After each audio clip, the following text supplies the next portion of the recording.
Late na to ang paniud to karon ng higala kay gikan ko ni Simba niya. Nauli ko diri no hapit na launa niya nagluto pa jud. So mao na nga to ang paniud to karon is na late na. So mga untang akong sudan is sari-saring gulay. Kini ako giluto ng higala kadali rin siya lutuon. Gipalit jud kog toyo og gulay no kay healthy mo ng gulay.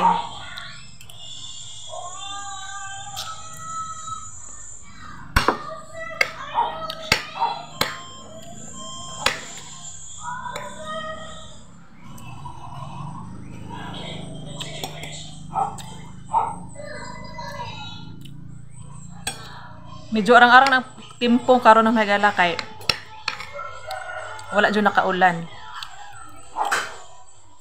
Nag-ulan ganina sa'yo, tapos karon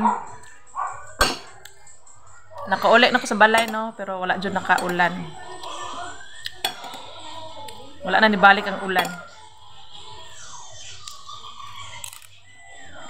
Abi na ko, mabasa akong ulan ng uli. Kaya wala ko kadalag payong, no? Nalimot ko.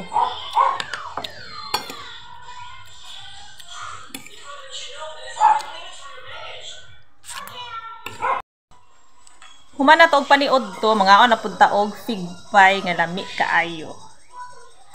Kung siya gipalit karon ng higala kay humana ko og kaon og paniod to, mukaon na pud ko ani. My favorite. Paborito po ni siya sa ako ang mga anak. So kani jud akong gipalit. Sibuyas. Kita kay sibuyas no higala. Yan, daghan ka siya palaman, lami. Sara muna ni siya gipalit, no?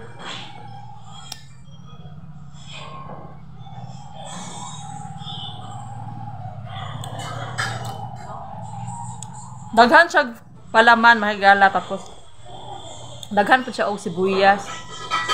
Unlike sa uban nga bakery, kay gamay kag palaman niya. Kaya ako ma-feel nga, fig pie siya kay wala kay sibuyas imong makita ba.